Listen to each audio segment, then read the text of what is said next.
Hey everyone, welcome back to the channel. In today's video, I will show you how to fix the LG washer DE2 error code in 2026.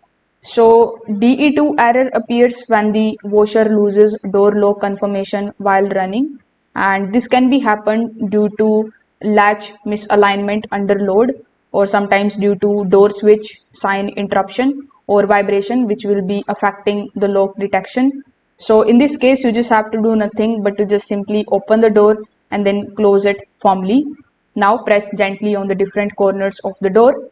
If the error disappears temporarily, it means that the alignment is slightly off.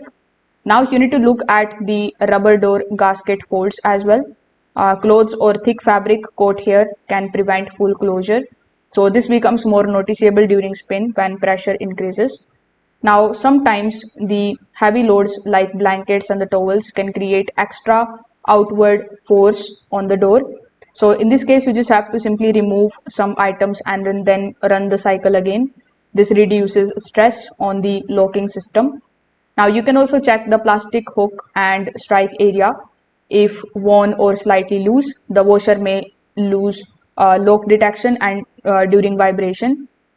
So you can try these methods and see if your DE2 error is gone properly.